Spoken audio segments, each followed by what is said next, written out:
김동섭의 인사이트 시간입니다. 이번 한 주 또 어떤 큰 그림을 그리고 계실까요? 이분과 이야기 나눠볼게요. 어서 오세요, 시장님. 안녕하세요.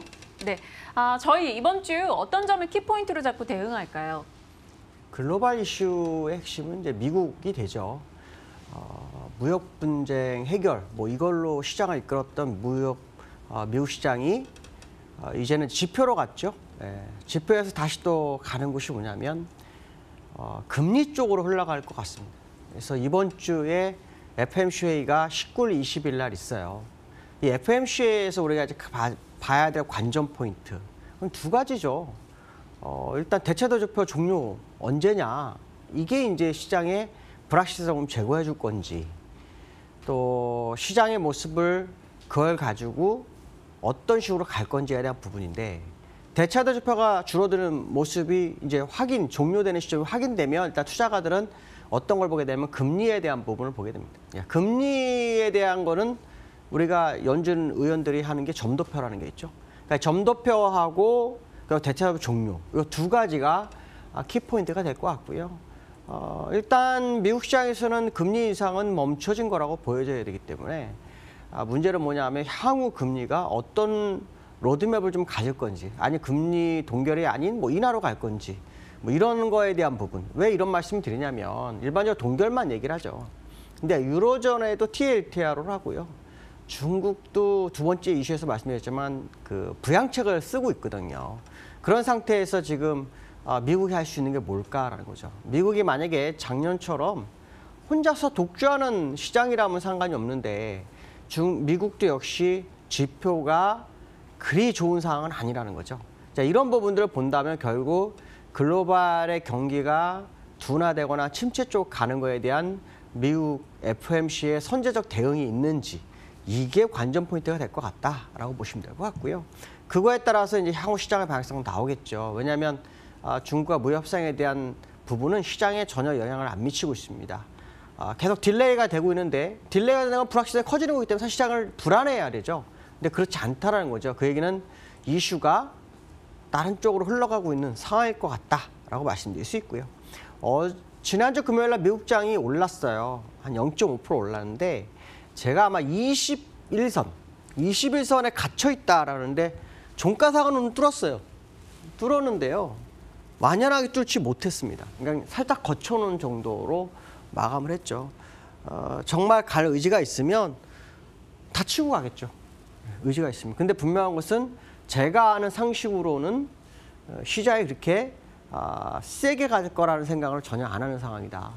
그렇다면 결국 FOMC에서 뭔가 트리거를 좀 만들어주는 상황이 나오지 않는다면 결국에 가서는 기대치가 소멸될 수 있다. 뭐 이런 생각을 해봐야 될 것 같고요. 두 번째는요, 중국입니다. 중국이 지난주에 경기 부양을 했죠. 경기 부양을 했는데 340조 정도의 기업에 대한 감세, 요게 이제 경기 부양의 키포인트였어요. 그러면 이제 우리는 무슨 생각을 하냐면 두 가지 정도 생각할 수 있습니다. 하나는 다음에 나올 경기 부양이 또 있을까에 대한 생각을 해야죠. 분명히 지준율이 있을 겁니다. 왜냐하면 이 정도 가지고는 중국이 어떻게 할 수가 없어요. 왜냐하면 수출을 해서 관세에 대한 부분이 그 수출해서 얻을 수 있는 이걸 다 상쇄시키고 있기 때문에 중국 기업들이 버틸 수가 없거든요. 그러면 결국 다음에 나오는 부양책 카드, 요거에 대한 기대치가 중국 시장을 이끌어 줄 것인지가 핵심 포인트고요. 또 하나는 뭐냐면 무역에 대한 부분이 결국 중국 시장을 흔들었구나라는 거, 결국 중국 경기가 굉장히 안 좋다라는 것을 우회적으로 알려준 겁니다. 그러면 결국 일본에서 말한 것처럼 미국도 점도표를 봐야 되는 중에서 동결만을 나타내는 것이 아니라 금리 인상이나 동결만 보는 게 아니라 인하에 대한 관점도 나올 수 있는지, 이것 또한 관전포인트가 되는 이유가 두 번째 이슈가 같이 묶이는 거라고 보시면 되는데요. 이달 제가 아마 얘기했을 건데요. 월봉 캔들이 이게 양봉으로 서서 끝나는지 아니면 전달 양봉을 메워주는 음봉으로 끝나는지, 이게 중요합니다. 그거면 만약에 음봉으로 끝나면 중국의 경기 부양은 의미가 없어지는 상황이 되는 거고요. 그 얘기는 무슨 말이냐면 그만큼 시장이 어렵다는 걸 나타내는 거고요. 만약에 양봉을 세워버리면 세워서 끝났는데 그게 이제 윗꼬리가 없는 거라는 게 제일 좋습니다. 그 상황이라면 중국이 지금 뭔가 기회를 가져가는 게 아니냐, 뭐 무역 협상이 정말 우리가 원하는 만큼 결과를 얻을 것이냐 이런 부분인데 제가 볼 때는 무역부상이 지적자산권이라는 키포인트를 잘못 뒀기 때문에 아마도 골머리를 썩을 거다라고 제 생각을 합니다. 어쨌든 그 부분을 감안하셔야 될 것 같고요. 그다음에 이제 국내 시장에서 개인들이 사 시장에서 매수를 잘 안 하죠. 매수를 잘 안 하는데 이번에 개인들이 매수를 했습니다. 이달에 했는데 얼마를 했냐면요. 5천억 정도 매수를 했습니다. 반도체하고요. 그다음에 개별 종목에 매수를 했어요. 그럼 우리는 이걸 어떻게 해석을 해야 될까요? 적정한 대응이었을까?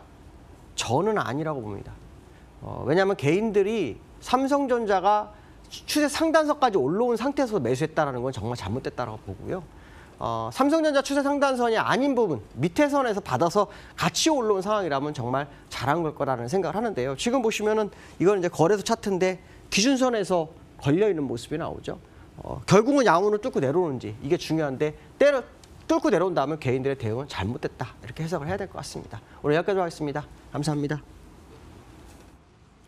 네, 이사님과 시장에 대한 이야기 짚어봤고요. 지금 코스피는 하락 전환이 됐네요. 2174로 약보합권 들어가 있습니다. 코스닥 탄력은 유지되고 있습니다만 장 마감까지도 오늘은 경계감을 늦출 수 없을 것 같습니다. 여러분의 종목 모두 수익 나길 기도하면서 전 여기서 인사드리도록 하겠습니다. 내일 이 시각 10시에 뵐게요. 여러분 고맙습니다.